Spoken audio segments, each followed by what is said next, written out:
bem-vindo à nossa primeira aula de Engenharia de Software. Eu sou a professora Vanessa Matias Leite. Vou me apresentar rapidamente para que você me conheça. Eu sou formada e tenho mestrado em Ciência da Computação pela Universidade Estadual de Londrina, tá bem? E o que nós vamos falar na aula de hoje, tá? Nós vamos ver os fundamentos da Engenharia de Software. Então, nós vamos conhecer a parte do que é Engenharia de Software, do que ela prega, tá bem? Qual é a sua definição, além de conhecer os modelos de processos, ver a parte de metodologia ágil e também a parte de gestão de configuração. Isso é só na aula de hoje.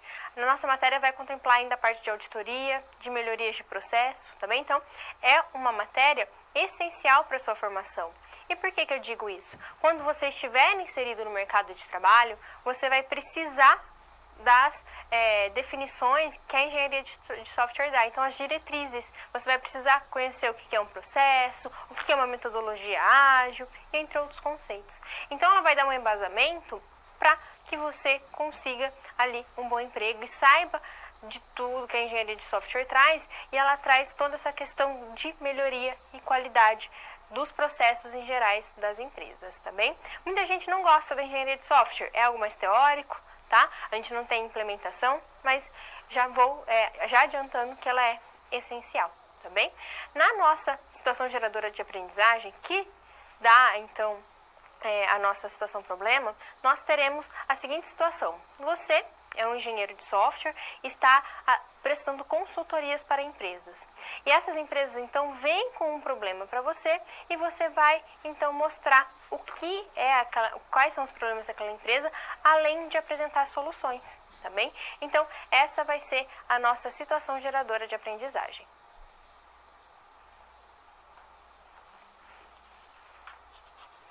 Vamos falar, então, da introdução à engenharia de software. A gente vai, então, nesse bloco, conhecer o que é a engenharia de software, tá? O que ela prega e ver um pouquinho também do histórico, por que ela foi criada. Primeiro, então, vamos ao quadro para a gente iniciar falando um pouquinho sobre uma frase um pouco extensa, né, sobre o que é engenharia de software. Então, ela tem o objetivo de produzir softwares isentos de falha, tá bem? Olha essa palavra aqui, isento, uma palavra forte, não é mesmo? E além disso, ela também busca entregar dentro do prazo os orçamentos previstos e que atenda a necessidade do cliente. Além disso, o software deve ser fácil de ser modificado. Essa definição ela é muito forte, não é mesmo? A engenharia de software, então, busca algo isento de falhas, busca algo que cumpra o cronograma e algo que também cumpra, no caso, o orçamento previsto. E além de ser fácil para modificar, é muita coisa. Eu posso te garantir que é quase impossível criar um grande sistema que seja isento de falhas, tá bem? Então, é mentira o que a engenharia de software prega? Não, ela busca essa isenção de falhas. Ela busca essa melhoria no processo que traz uma melhoria no orçamento, uma estimativa melhor para também cronograma. Então, perceba que ela vai trazer melhorias para que nós consigamos suprir esses defeitos. Você vai, então, quer dizer que se eu implementar engenharia de software na minha empresa, eu vou ter programas isentos de falhas? Não, com certeza não. Mas com certeza vai ser muito melhor, tá? Você vai ter ali uma melhoria muito maior do que se você não implementasse nada, tá bem? Então, tenha isso em mente. A engenharia de software busca essa isenção, mas a gente tem que saber que isso é quase impossível, mas isso traz um bom embasamento. A gente vai falar agora sobre a crise de software, tá bem? A crise de software, ela veio, né, na década de 70, porque os planos, né, os desenvolvimentos estavam muito mais complexos do que eram. Então, estava faltando ali uma complexidade maior, os softwares estavam com essa complexidade e a crise de software veio nessa época, na década de 70. Vamos ao quadro, então, e compreender um pouco melhor sobre o que é a crise de software. A crise de software veio, então, que é um termo, né, que foi criado na década de 70 para mostrar a complexidade dos problemas. O que nós vimos, então, na crise de software? Que os projetos estavam estourando o cronograma, tá? Então, entenda que a gente fazer um cronograma para algo complexo, né, para um sistema muito grande, é difícil. Os projetos também estavam estourando o orçamento. O produto final de baixa qualidade ou que não atendia os requisitos. Então, muitas vezes, para suprir o cronograma, ou pela complexidade do programa em questão, a qualidade era diminuída, tá bem? E os produtos eram não gerenciáveis e difíceis de manter e evoluir. Percebam, então, que tudo isso é o que, né? É o que faz a engenharia de software ser criada. Então, na década de 70, com o aumento da demanda de necessidade de novos sistemas, e esses sistemas sendo cada vez mais complexos, geraram tudo isso. Todos estouravam o orçamento, todos estouravam a parte de cronograma. Também houve uma baixa qualidade, uma má qualidade nos programas desenvolvidos.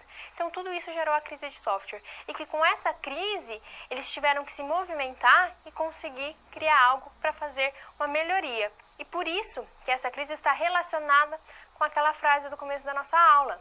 A gente busca a isenção de falhas, uma melhora no cronograma, uma melhora no orçamento e também fácil manutenção, tá bem? Então, perceba que essa crise foi a geradora para se criar, então, a engenharia de software. A engenharia de software foi criada, mas alguns mitos permeiam ela. Por isso que a gente vai ao quadro para entender um pouco melhor sobre eles. Nós temos aqui, então, alguns mitos, tá bem?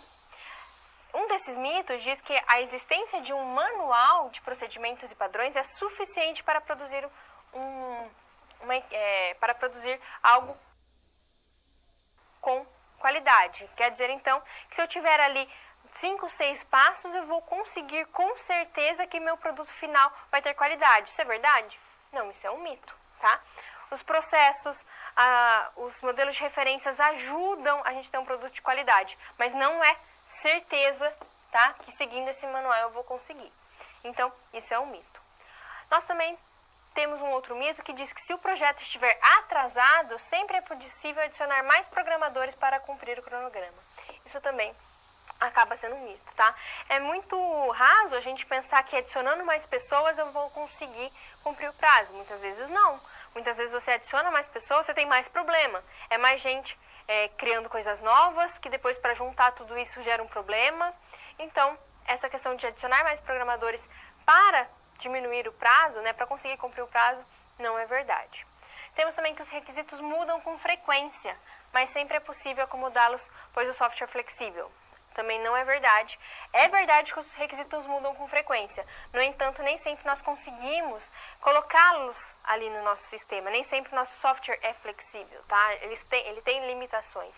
Então, isso também é um mito. E por último, os testes de software ou sua verificação formal pode resolver todos os erros. Antes fosse, que a gente fizesse uma verificação e uma validação boa de um software, a gente conseguiria, então, a isenção de falhas. E não é bem isso que acontece. Os testes, obviamente, são essenciais para você ter um produto de qualidade. No entanto, ele não te garante que você não terá erros, problemas e correções a serem realizadas. Também você vai ter, mesmo fazendo todos os testes necessários. No entanto, ajuda a diminuir. Tá bem? Mas esses são os mitos. Por quê? Porque quando foi criada a engenharia de software, muita gente pensou, eu seguindo esse manual eu vou ter um produto 100% de qualidade. Eu fazendo todos os testes eu não vou ter mais erro. E não foi isso que aconteceu, tá bem? Agora a gente vai ao quadro para a gente entender um pouco dos tipos de software, já que a gente está falando tanto sobre o desenvolvimento, essa parte de crise e tudo mais. A gente tem que, então, conhecer esses tipos. O primeiro tipo deles é o software básico, que nada mais é que um software que é para outros programas. Como o banco de dados, tá? Os sistemas operacionais são tipos de software básicos. Softwares de tempo real são aqueles que monitoram alguns tipos de eventos, tá? Em tempo real. Então, caso você tenha um software que faz esse monitoramento, seja de temperatura, seja de hora, ele, então, tem essa característica. Temos os softwares comerciais, que são os que a gente está acostumado, que a gente acaba contratando uma empresa para elaborar. O software científico de engenharia, o nome é bem específico, o MATLAB é um deles, o AutoCAD também, então são softwares que têm essa questão de ser voltados para uma área em específico. O embutido ou embarcado são aqueles que ficam, né, que estão dentro de um hardware, por exemplo, no ar-condicionado. O ar-condicionado, você não precisa programar ele para que ele fique verificando a temperatura, ele verifica sozinho, né? Você coloca lá que você quer em 18 graus e ele vai fazendo essa verificação e vai parando um pouco de funcionar quando chega a 18 graus, quando está a 19 ele volta a funcionar novamente. Então, esses softwares são do tipo embutido ou embarcado. Temos também os softwares pessoais, que a gente pode falar que é aqueles softwares que bastante gente utiliza, como o Word, tá? O Excel, os navegadores. Os jogos, o próprio nome já diz, né, para entretenimento, ou até mesmo nós temos jogos que são educativos, que fazem treinamento. E por último, a inteligência artificial, que é então um tipo de software que tem essa questão de conseguir imitar, né, o pensamento humano, as decisões humanas, que hoje em dia eles estão bem mais evoluídos. Então aqui a gente termina os nossos fundamentos da engenharia de software.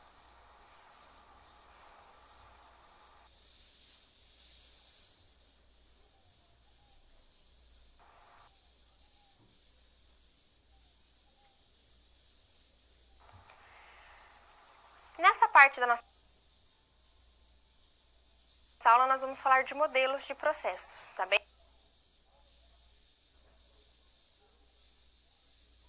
Nós vimos então os fundamentos da engenharia de software, vimos o que causou, né, a criação dela, os mitos e os tipos de software. Agora a gente vai ver como se cria, né, quais são as etapas que nós podemos ter para criar um bom software. Não é garantia de nada, tá? A gente já viu que um dos mitos que não é tendo um manual que a gente consegue um bom processo, mas a gente sabe que é diretamente proporcional. Se eu tiver algo controlado, é mais fácil ter um bom produto. Mas a gente vai ao quadro entender um pouquinho o que são os processos. Os processos, então, eles são uma sequência de passos que são executados com determinado objetivo, tá? Outra forma de definir os processos são a parte deles serem uma receita que é seguida por um projeto. Olha na imagem aqui, perceba que eu tenho 4 elementos, né? O primeiro, foco na qualidade. Então, o que a gente busca, pensando em modelos de processos, é sempre o foco na qualidade. A gente sempre tem um produto final bom, um produto final que satisfaça o nosso cliente, que seja rentável para a empresa. Então, tudo isso é o foco da qualidade. E após o foco da qualidade, o que está na base é o processo. Então, é essa receita que a gente tem que seguir para conseguir fazer o desenvolvimento. Não só o desenvolvimento do software, mas de documentação, tá? De levantamento de requisitos, tudo isso está envolvido no processo. Temos os métodos, que são a forma que nós vamos executar esses processos, e as ferramentas que dão suporte aos métodos. Então, basicamente isso é um processo de software. Agora eu vou falar para vocês sobre o ciclo de vida. Tá? Aqui eu tenho um ciclo de vida básico, que é o cascata, que ele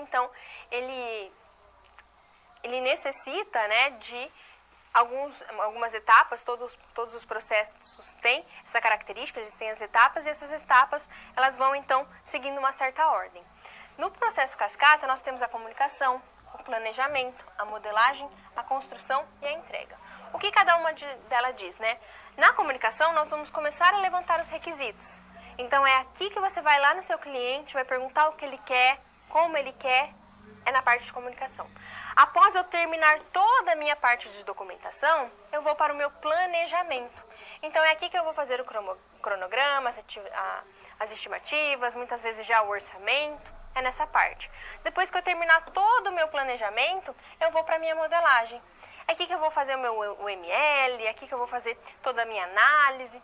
É nessa parte. Após terminar a minha modelagem, a gente vai para a construção do código, né? Não só do código, como também de teste. E por isso, depois da construção de código, depois de tudo pronto e testado, eu vou para a entrega.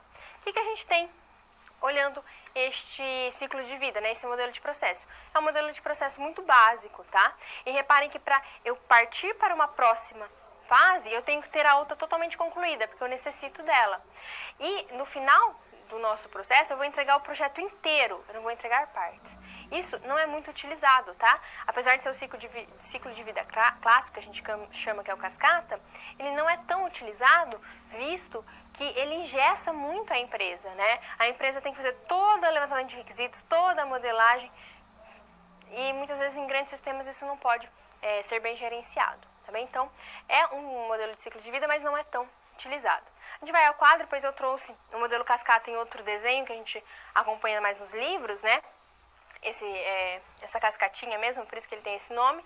Então, reparem que para eu fazer a análise, eu tenho que ter feito todos os requisitos e assim por diante. Só fazendo um adendo, a gente coloca os nomes aqui, né, das nossas etapas, dos nossos processos, mas cada empresa pode adaptar. O que a gente fala do modelo cascata é essa questão de eu necessitar da tarefa pronta anterior para eu conseguir executar a próxima, tá? Então, isso é o cascata. O que vai dentro ali das caixinhas, o que é o método que eu vou fazer, cada empresa adapta o seu. Mas, basicamente, essa é a característica do cascata. Outro modelo que a gente tem, modelo de processos que a gente tem é o espiral. O espiral, ele já tem uma dinâmica diferente do cascata, tá bem? Por quê? Porque ele começa na comunicação, tá? Mas, diferentemente do cascata, ele não precisa entregar todo o projeto. Ele vai fazendo versões evolucionárias. Então, ele vai fazer uma versão aqui, vai partir da comunicação, do planejamento, da modelagem, construção, e vai iniciar de novo. Novamente, ele vai fazer a comunicação com o cliente, né? Levantamento de requisitos, fazer mais um pedaço do planejamento, e assim por diante, até chegar aqui e entregar o programa completo. Mas perceba que é algo, a cada interação que acontece, são produzidas novas versões e cada vez mais completas, cada vez mais complexas, até chegar no sistema como um todo. Perceba que eu não preciso fazer o levantamento de tudo, fazer tudo no começo, tá? Eu vou fazendo de forma incremental. Nós temos mais um modelo de processo que é o V. No caso, o V, ele lembra bastante o cascata, visto que para fazer esta etapa, eu tenho que ter a anterior concluída, tá bem? Mas o que diferencia o V do nosso cascata? É essa perninha aqui do V. Por quê? Porque nessa parte eu tenho os testes, tá bem? Então, conforme eu vou fazendo as minhas etapas, eu já vou testando, tá bem? Mesmo no levantamento de requisitos, eu já faço o teste de aceitação. No projeto de arquitetura, eu já faço os testes de sistema.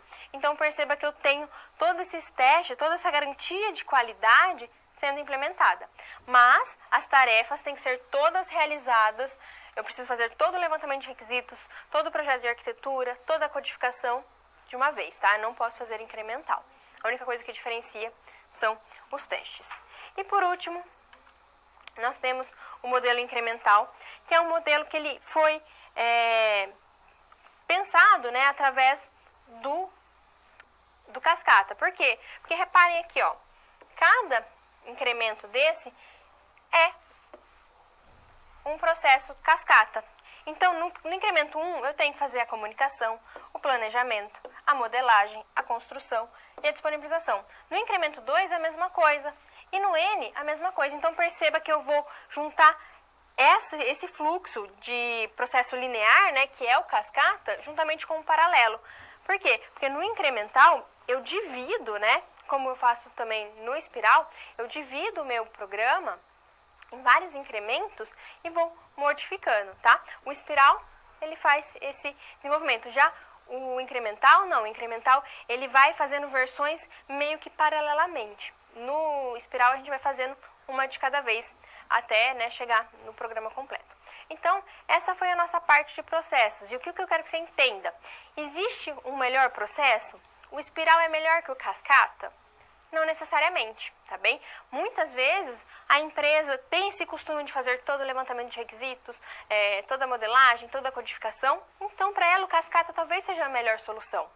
Mas a gente sabe que a gente tem que adequar a realidade da empresa. Por isso que é tão importante um engenheiro de software saber olhar não só a visão do que é melhor na engenharia de software, mas também atender às necessidades da empresa. Mudanças muito bruscas dentro de uma organização geralmente não são cumpridas, tá bem? Por isso que a gente tem que se atentar a isso e acabar achando o melhor modelo de processo para cada uma.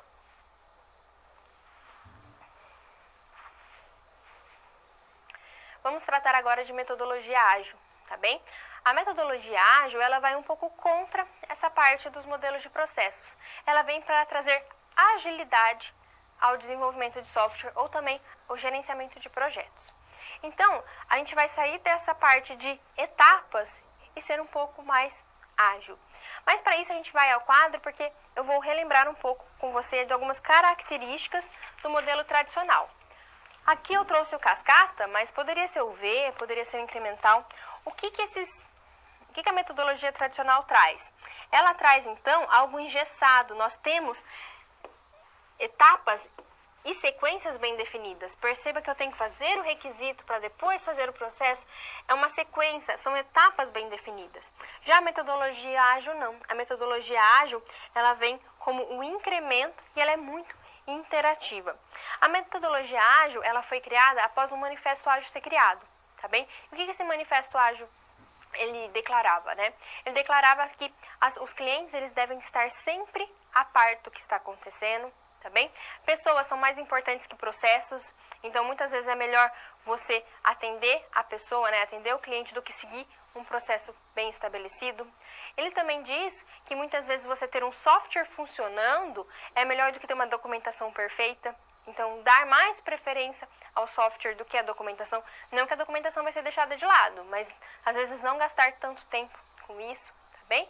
Então, perceba que o Manifesto Ágil desmistifica isso um pouco. Eu não preciso fazer todas as etapas. Vamos agilizar isso para que a gente tenha, então, uma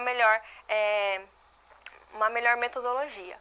Então, a gente vai ao quadro para compreender melhor sobre as metodologias ágeis em gerais.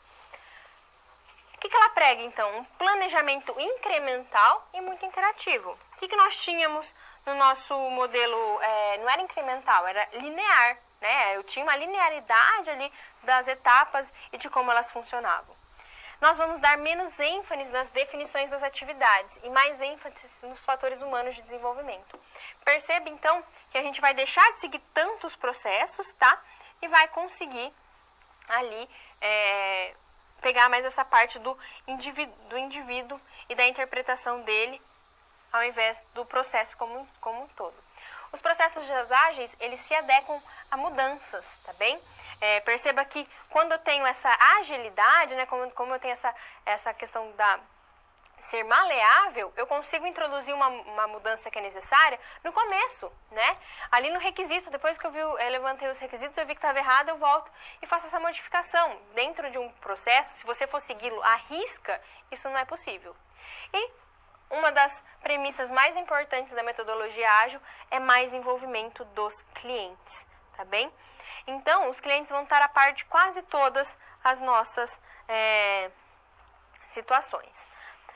A metodologia ágil, muito famosa, que ela é para o desenvolvimento mais de software mesmo, é a metodologia ágil, o XP, tá? O Extreme Programming ou XP. O que ela prega? Um rápido desenvolvimento, tá bem? Então, perceba que ela busca essa rapidez não só na parte de simplificar, mas também no desenvolvimento. E ela diz que os requisitos podem se alterar constantemente. É uma das características que o XP prega. E ela tem 4 valores, e são os valores que às vezes a gente lê e até acha engraçado, né? Tipo comunicação, simplicidade, feedback e coragem. O que é cada um deles? Na parte de comunicação, eles buscam então estabelecer um contato proveitoso entre a equipe e cliente. Então perceba que essa comunicação, ela não é só a equipe conversando, a empresa conversando, o cliente está envolvido aqui. Na parte da simplicidade, ela busca então, esse valor busca mostrar que desenvolver apenas o que for suficiente para atender o cliente e não sobrecarregar o sistema com funções inúteis. Muitas vezes a gente quer dar aquele, eu vou fazer essa função que vai ajudar, né, vai ser muito bem utilizado e muitas vezes acaba atrapalhando. Então a simplicidade no processo, né, do desenvolvimento é importante para o XP. Temos também a parte de feedback. Aqui entra a troca de informações constante com o cliente, seja no desenvolvimento, na parte de requisitos, tá bem? E coragem. Por que coragem? Porque mostra, então, que para a equipe ter coragem ao desenvolver o XP e manter as práticas. Porque se você já trabalhou numa empresa que ou tem uma metodologia ágil, ou tem algum modelo de referência instalado, ou tenta seguir um processo, você sabe que muitas vezes, quando ocorre algo fora do comum, aquilo é um pouco deixado de lado. E essa coragem que o XP traz como valor é isso, você implementar aquilo decorrente do que acontecer. Tá bem? Então, esses são os 4 valores do XP. Agora a gente vai ver um pouco como funciona, né? Como se fosse um ciclo de vida ali do XP, como funciona ali a questão do desenvolvimento, do processo desse tipo de metodologia ágil. Nós temos aqui, então, primeiro começa com o nosso planejamento, tá? O planejamento já é diferente. Muitas empresas, quando vão fazer o levantamento de requisitos, levam uma ficha toda especificada, que tem que perguntar para o cliente, tá? Quais são as características. Já no XP, ele busca uma história do usuário. Muitas empresas que implementam esse tipo de metodologia buscam o quê? Buscam que o seu cliente escreva a próprio punho o que ele está querendo. Então, perceba que fica algo mais amigável, não fica aquela lista de checklist que você vai preenchendo, tá bem? Depois do planejamento, então, nós vamos para o projeto, tá? O projeto simples, sem rodeios, um projeto que sirva de guia para a implementação de cada história, as histórias que foram contadas no planejamento. Temos a codificação. A codificação, então, ela é aconselhável que seja feito em pares, só que isso é algo polêmico que eu já vou comentar com vocês. E a parte de teste. E por último, nisso sai uma versão. Mas perceba que é um ciclo, mas é um ciclo mais maleável. Eu consigo, então, muitas vezes voltar para o projeto. Eu não preciso ter algo tão especificado. E o que é a programação em pares que o XP diz, né, que ele propõe? A programação em pares, como o próprio nome já diz, é você programar em 2 pessoas as funcionalidades. Então, você pega a sua equipe e separa em pares e vai dando os projetos, né, para eles fazerem essa implementação. Essa codificação a 4 olhos. Muitos dizem que é uma boa prática, visto que com 2 pessoas você consegue achar mais erros, ter soluções mais simplificadas, visto que 2 pessoas pensando na mesma solução muitas vezes acabam achando uma solução mais fácil para aquele problema. Mas, obviamente, a gente sabe que 2 pessoas trabalhando em uma única tarefa é o quê? É o dobro de custo, né? Então, a empresa tem que ponderar. Uma coisa interessante das metodologias ágeis, né, é que a empresa pode adaptar aquilo ali para a sua realidade, tá bem? Então, a programação em pares é obrigatória? Não, ela é sugerida, mas não necessariamente precisa ser implementada. Agora a gente vai ao quadro, pois a gente vai ver a equipe de trabalho deste tipo de metodologia, tá bem? Então, tanto as metodologias ágeis, geralmente elas costumam separar, tá, as suas equipes, os papéis dentro da empresa. Não segregar, mas sim mostrar, delegar funções para alguns funcionários para que eles então consigam organizar melhor e ter a coragem para implementar essa metodologia ágil. Nós temos então o gerente de projetos, que no caso ele é responsável pelos assuntos administrativos e principalmente fazer a comunicação com o cliente, tá bem? Então, essa é a característica do gerente de projetos. Já o coach, ele é responsável técnico pelo projeto. Como assim responsável técnico? Vamos supor, então, que existe uma nova tecnologia no mercado. É o coach que vai mostrar para a equipe que aquilo pode ser utilizado. Um novo banco, uma nova linguagem. Então, o coach tem essa responsabilidade técnica pelo projeto. Temos os analistas de testes, que ajudam o cliente, então, a escrever testes de aceitação e fornecem o feedback para a equipe, tá bem? Aqui, ele é diferente, tá? Das tradicionais que as empresas geralmente fazem. Por quê? Porque o cliente está inserido nessa parte de teste. Alguns testes são feitos direcionados para o cliente e ele vai dizer, era isso que eu queria, não era, esse requisito não está certo. Então, tudo isso é abordado. Temos também o redator técnico, que ajuda a equipe a desenvolver e documentar o sistema. Muitas vezes a gente acha que nas metodologias ágeis a documentação é indispensável e não é. Tem até alguém da equipe de trabalho para isso. E temos também o desenvolvedor, que realiza análise, projeto e codificação do sistema. Reparem que no XP não há divisão do analista, tá, do projetista, da pessoa que faz a codificação. Eles acabam sendo delegados de acordo com o processo, mas não quer dizer que uma pessoa que está codificando nesse projeto não vai codificar no outro, tá bem? Então, isso não é distinção de tarefas dentro do XP.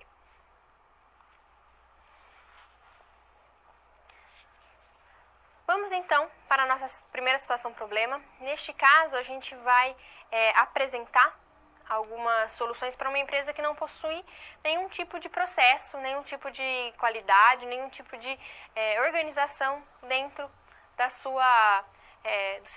seu processo de desenvolvimento, tá bem? Por isso a gente vai ao quadro para analisar quais vão ser as etapas que você vai fazer na sua consultoria. Primeiro você vai levantar então os pontos frágeis da metodologia atual.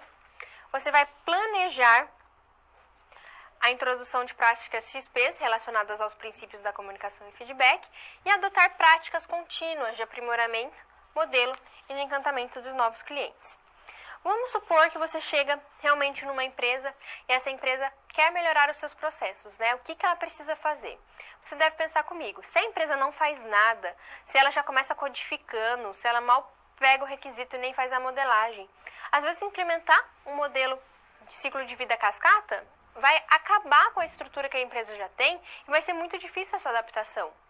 Toda mudança, obviamente, é difícil, mas nesse caso, você sair de uma empresa que não tinha nada e colocar um cascata no qual ele vai ter que levantar todos os requisitos, no qual ele vai ter que fazer toda a modelagem, toda a codificação, todo o teste, é complicado. Então, para uma empresa que muitas vezes busca uma agilidade e não quer coisas tão fechadas, tão engessadas, as metodologias ágeis são uma boa solução, tá bem? Para dar uma organização, para trazer a equipe de trabalho, para trazer aquelas etapas do XP, né? Alguns elementos ali, alguns métodos, mas não tudo, tá bem? Por isso a gente vai ao quadro agora para a gente analisar os pontos frágeis da metodologia atual. Como eu disse, nessa empresa, né, ela não faz tanta comunicação com o cliente. Então, a comunicação com o cliente dela é feita somente no começo do projeto, no qual ele levanta os requisitos, assina o contrato e espera a data lá do cronograma para receber o seu produto inteiro, né, ou parte deles. Perceba, então, que isso é um grande erro que as metodologias ágeis ajudam a suprir. O cliente não faz parte do processo, né, logo não conhece as funcionalidades. Quantas vezes a pessoa que trabalha com software já deve ter passado por isso? O cliente pede A, você entende B e acaba implementando C, não é mesmo? Então, você até acha que o cliente sabe o que quer, muitas vezes nem ele sabe mesmo o que ele quer, então isso vai dificultando as coisas, tá? E se ele não participa do nosso processo, o que acontece? Ele vai ver esse erro só no final. Aí você vai ter que voltar e arrumar. E a manutenção de software é algo bem dispendioso, tanto de tempo quanto de dinheiro. As etapas dos processos devem ser integralmente concluídas, tá bem? Então, essa é uma das características que a nossa empresa fazia. Ela provavelmente usava o cascata, tá bem? Então, essa parte de concluir todas as etapas era um pouco complexa e acabava prejudicando ao invés de auxiliar. E como que a gente vai planejar, então, a introdução do XP? A gente vai chamar o cliente para o projeto. Nós não vamos isolar o cliente após a parte de levantamento de requisitos. Ele vai estar presente em todas as etapas, tá bem? Você terminou uma versão, você já vai mostrar para o seu cliente. Então, esse ir e voltar com o cliente é importante. Você vai ter uma nova maneira de coletar e tratar os requisitos. Por que isso? Porque você não vai querer mais aquele checklist. Se você está implementando o XP, o que você vai querer? Você vai querer que o seu cliente, ele escreva para o próprio punho o que ele espera do sistema. Isso ajuda o quê? Ajuda a desmistificar, ajuda a simplificar, né, a conversa ali, a simplificar também o que ele realmente quer. E por último, você, né, se a empresa tem condições, implementar o código coletivo, o stand-up meeting, que são pequenas reuniões diárias, no qual a empresa mostra o que está sendo elaborado, né, então as pessoas vão falar o que fizeram o que fizeram no dia anterior e o que pretende fazer no dia. E também as metáforas. As metáforas são algo interessante, definidos pelo XP, porque eles buscam simplificar a maneira de apresentar as informações para o cliente. Você, ao invés de utilizar uma linguagem, por exemplo, essa busca faz N log N de resultado, você vai falar assim, não, essa busca é muito eficiente, essa busca, ela retorna rapidamente o que você está buscando. Compreendeu? Então, a metáfora também é muito utilizada nas implementações. E por último, você vai adotar práticas contínuas, né? Você vai perceber então e colher sugestões sobre a equipe da rotina.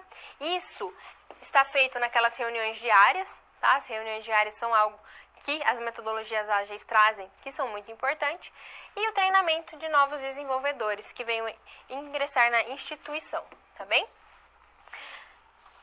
Quando a gente fala em mudanças, muitas vezes a gente acha que não precisa de treinamento, tá? Seja ela para um novo processo de ciclo de vida, ou seja ela para uma metodologia de guia para implementação de cada história, as histórias que foram contadas no planejamento.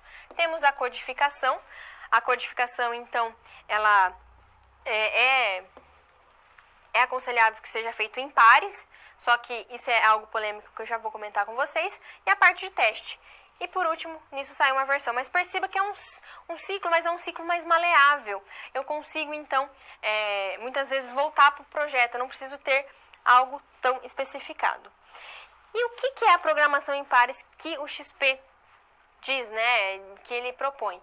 A programação em pares, como o próprio nome já diz, é você programar em duas pessoas as funcionalidades. Então, você pega a sua equipe e separa em pares e vai dando os projetos, né, para eles fazerem essa implementação. Essa codificação a 4 olhos. Muitos dizem que é uma boa prática, visto que com 2 pessoas você consegue achar mais erros, ter soluções mais simplificadas, visto que 2 pessoas pensando na mesma solução muitas vezes acabam achando uma solução mais fácil para aquele problema, mas obviamente a gente sabe que 2 pessoas trabalhando em uma única tarefa é o quê?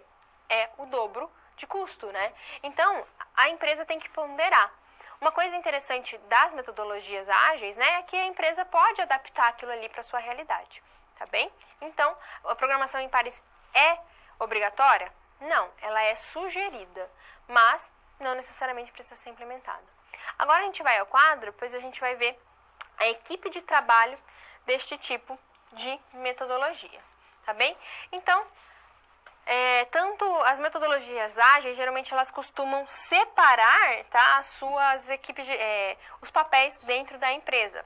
Não segregar, mas sim mostrar, delegar funções para alguns funcionários para que eles então consigam organizar melhor e ter a coragem para implementar essa metodologia ágil. Nós temos então o gerente de projetos, que no caso ele é responsável pelos assuntos administrativos e principalmente fazer a comunicação com o cliente, tá bem?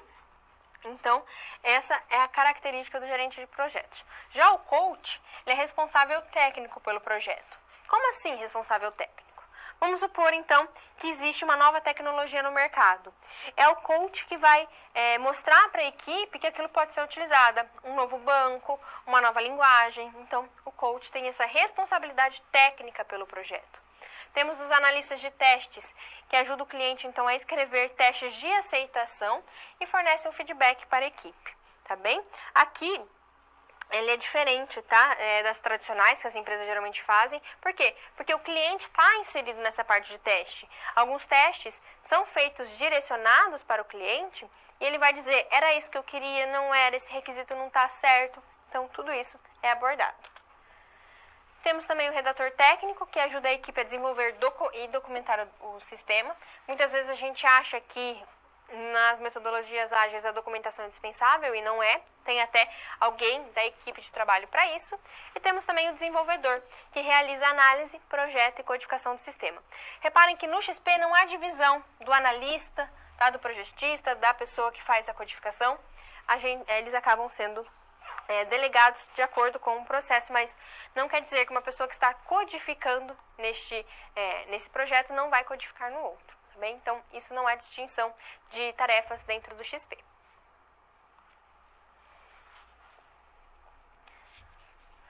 Vamos então para a nossa primeira situação problema. Neste caso, a gente vai apresentar algumas soluções para uma empresa que não possui nenhum tipo de processo, nenhum tipo de qualidade, nenhum tipo de organização dentro da do seu processo de desenvolvimento, tá bem? Por isso a gente vai ao quadro para analisar quais vão ser as etapas que você vai fazer na sua consultoria. Primeiro você vai levantar então os pontos frágeis da metodologia atual. Você vai planejar a introdução de práticas XPs relacionadas aos princípios da comunicação e feedback e adotar práticas contínuas de aprimoramento, modelo e de encantamento dos novos clientes. Vamos supor que você chega realmente numa empresa e essa empresa quer melhorar os seus processos, né? O que ela precisa fazer? Você deve pensar comigo, se a empresa não faz nada, se ela já começa codificando, se ela mal pega o requisito e nem faz a modelagem, às vezes implementar um modelo de ciclo de vida cascata vai acabar com a estrutura que a empresa já tem e vai ser muito difícil a sua adaptação. Toda mudança, obviamente, é difícil, mas nesse caso, você sair de uma empresa que não tinha nada e colocar um cascata no qual ele vai ter que levantar todos os requisitos, no qual ele vai ter que fazer toda a modelagem, toda a codificação, todo o teste, é complicado. Então, para uma empresa que muitas vezes busca uma agilidade e não quer coisas tão fechadas, tão engessadas, as metodologias ágeis são uma boa solução, tá bem? Para dar uma organização, para trazer a equipe de trabalho, para trazer aquelas etapas do XP, né? Alguns elementos ali, alguns métodos, mas não tudo, tá bem? Por isso a gente vai ao quadro agora para a gente analisar os pontos frágeis da metodologia atual. Como eu disse, nessa empresa, né, ela não faz tanta comunicação com o cliente. Então, a comunicação com o cliente dela é feita somente no começo do projeto, no qual ele levanta os requisitos, assina o contrato e espera a data lá do cronograma para receber o seu produto inteiro, né, ou parte deles. Perceba, então, que isso é um grande erro que as metodologias ágeis ajudam a suprir. O cliente não faz parte do processo, né, logo não conhece as funcionalidades. Quantas vezes a pessoa que trabalha com software já deve ter passado por isso? O cliente pede A, você entende B e acaba implementando C, não é mesmo? Então, você até acha que o cliente sabe o que quer, muitas vezes nem ele sabe mesmo o que ele quer, então isso vai dificultando as coisas, tá? E se ele não participa do nosso processo, o que acontece? Ele vai ver esse erro só no final. Aí você vai ter que voltar e arrumar. E a manutenção de software é algo bem dispendioso, tanto de tempo quanto de dinheiro. As etapas dos processos devem ser integralmente concluídas, tá bem? Então, essa é uma das características que a nossa empresa fazia. Ela provavelmente usava o cascata, tá bem? Então, essa parte de concluir todas as etapas era um pouco complexa e acabava prejudicando ao invés de auxiliar. E como que a gente vai planejar, então, a introdução do XP? A gente vai chamar o cliente para o projeto. Nós não vamos isolar o cliente após a parte de levantamento de requisitos. Ele vai estar presente em todas as etapas, tá bem? Você terminou uma versão, você já vai mostrar para o seu cliente. Então, esse ir e voltar com o cliente é importante. Você vai ter uma nova maneira de coletar e tratar os requisitos. Por que isso? Porque você não vai querer mais aquele checklist. Se você está implementando o XP, o que você vai querer? Você vai querer que o seu cliente, ele escreva para o próprio punho o que ele espera do sistema. Isso ajuda o quê? Ajuda a desmistificar, ajuda a simplificar, né, a conversa ali, a simplificar também o que ele realmente quer. E por último, você, né, se a empresa tem condições, implementar o código coletivo, o stand-up meeting, que são pequenas reuniões diárias, no qual a empresa mostra o que está sendo elaborado, né? Então as pessoas vão falar o que fizeram no dia anterior e o que pretende fazer no dia. E também as metáforas. As metáforas são algo interessante, definidos pelo XP, porque eles buscam simplificar a maneira de apresentar as informações para o cliente. Você, ao invés de utilizar uma linguagem, por exemplo, essa busca faz N log N de resultado, você vai falar assim, não, essa busca é muito eficiente, essa busca, ela retorna rapidamente o que você está buscando.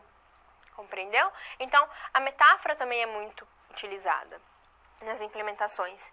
E por último, você vai adotar práticas contínuas, né? Você vai perceber então e colher sugestões sobre a equipe da rotina. Isso está feito naquelas reuniões diárias, tá? As reuniões diárias são algo que as metodologias ágeis trazem, que são muito importantes. E o treinamento de novos desenvolvedores que venham ingressar na instituição, tá bem? Quando a gente fala em mudanças, muitas vezes a gente acha que não precisa de treinamento, tá? Seja ela para um novo processo de ciclo de vida, ou seja ela para uma metodologia XP, um treinamento é necessário para que se gaste menos. Porque se você não deixar bem estabelecido o que é para ser feito e como deve ser feito, provavelmente você vai ter que arrumar lá na frente, tá bem? Agora então a gente terminou a nossa situação problema 1.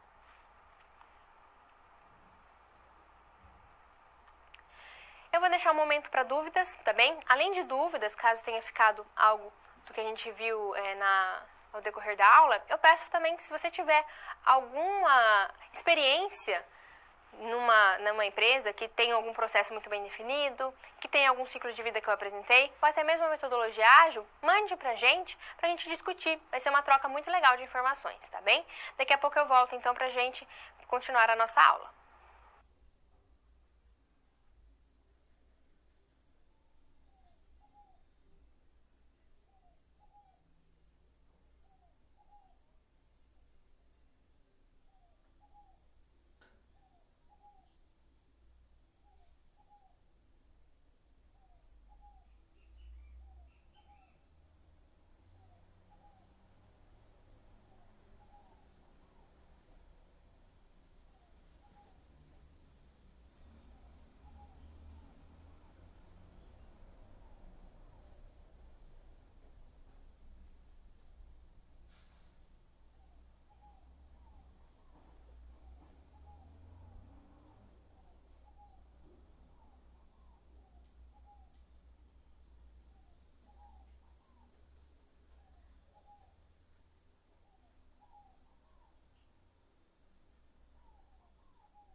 Voltamos. Teve uma dúvida, o pessoal de São Paulo perguntou, interessantíssimo, perguntando se a parte do valor de XP, que diz que mais pessoas, ao invés de processos, né, se refere a ter mais gente trabalhando. Não. A parte de pessoas e interações sobre processos quer dizer que a gente vai buscar ouvir mais as pessoas, buscar ouvir o que elas têm em mente do que seguir métodos e ferramentas. Porque quando a gente tem os processos bem definidos, naquelas caixinhas a gente põe o que vai fazer, o levantamento de requisitos. Aí tem um processo para o levantamento de requisitos, o que a gente faz ali? Então lá nós vamos fazer um checklist e tal.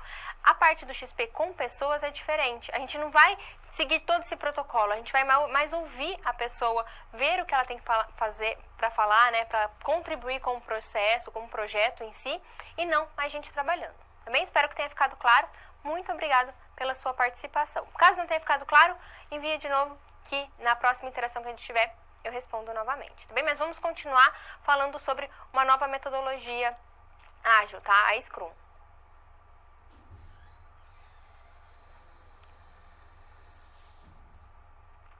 Então, a Scrum é uma metodologia ágil igual a XP, tá bem?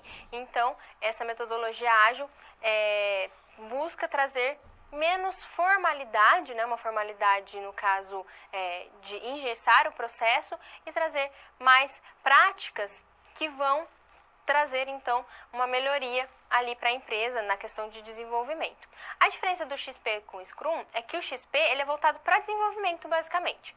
Já o Scrum pode ser adotado por qualquer empresa, porque ele também faz a parte de metodologia ágil para projetos e não para o processo em si de desenvolvimento. Então, é bem legal que várias empresas, mesmo que não for da parte de TI, podem utilizar. Mas vamos ao quadro então, analisar mais sobre a metodologia Scrum. Atualmente é a metodologia mais usada, e por quê? Porque ela pode ser utilizada por qualquer empresa, não precisa ser uma empresa somente de software, tá bem? Ela aplica-se não só ao desenvolvimento de software, como a qualquer ambiente de trabalho. Ela é focada na gestão de projetos e tem como base o planejamento interativo e incremental. Reparem que quando a gente falava de processos, de ciclo de vidas comuns, né, do V, do espiral, a gente tinha um planejamento linear. Aqui não, aqui é interativo. E é incremental, nós vamos fazendo aos poucos e vamos juntando, tá bem? E ele é um framework utilizado na gestão de projetos de desenvolvimento ágil. Vamos entender então algumas características da metodologia Scrum. Ela faz então a gestão e planejamento de software, ok? Então, ela não faz só a gestão, ela também faz o planejamento. As reuniões regulares, que fazem parte do XP, também estão aqui no Scrum, tá? A Stand-Up Meeting são reuniões pequenas de 15 minutos e o nome já diz, ó, Stand-Up, que é de pé. Por que de pé? É mais fácil uma reunião ser rápida quando as pessoas estão em pé, não é mesmo? A gente fica cansado, a gente quer sentar, então, por isso que as reuniões são realizadas em pé e devem durar 15 minutos. Os projetos eles são divididos em ciclos. Isso é muito legal no Scrum, tá? Você pega um projeto gigantesco e vai dividindo em ciclos e vai cumprindo esses ciclos. A entrega é incremental, devido a essa característica. E como em toda metodologia ágil, o cliente tem papel fundamental. Logo, a sua importância é extrema. A gente vai falar um pouco agora da equipe de trabalho do Scrum, tá? Temos o Scrum Master, que é um facilitador do projeto. Neste caso, então, ele vai tratar como um moderador. Por que um moderador, né? Ele vai evitar que a equipe assuma tarefas além da sua capacidade. O Scrum Master, então, vai delimitar a pessoa que está fazendo uma funcionalidade a mais ou que está ajudando em outro projeto. Ele vai fazer essa delimitação. O Product Owner, a gente tem, então, que é uma pessoa responsável pelo projeto propriamente dito. Ele que tem a indicação, né, a missão de indicar os requisitos mais importantes para serem feitos nas sprints. As sprints são ciclos, tá bem? E o Scrum Team, a equipe, então, de desenvolvimento compostas normalmente por 6 a 10 pessoas. O que nós temos aqui? Nós temos, então, que o Scrum ele é parecido com a XP. Eles têm o mesmo fundamento, né? De ser incremental e de ser ágil. Então, ele busca trazer o cliente. Ele tem essa questão de reuniões diárias, tá bem? Só reforçando a importância dessas reuniões. Nessas reuniões, são mostradas para todo mundo, né? Que trabalha ali na parte de desenvolvimento do projeto, o que está acontecendo.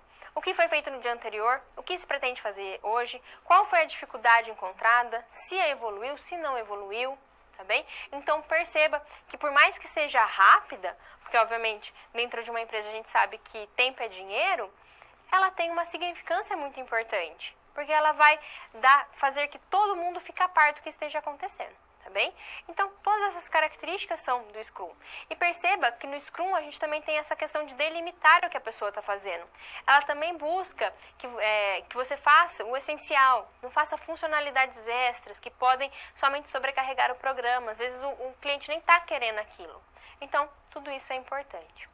Agora a gente vai para uma das características mais importantes do Scrum, que é a parte dos sprints. Os sprints, o que eles são? Eles são ciclos, tá bem?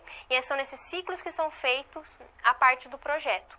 Então, o projeto é dividido e essa divisão é feita nas sprints. E você vai ver que as sprints têm uma característica bem legal. Por isso que a gente vai ao quadro analisar mais algumas.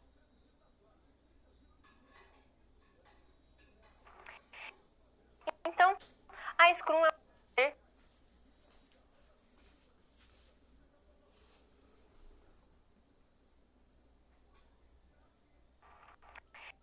então,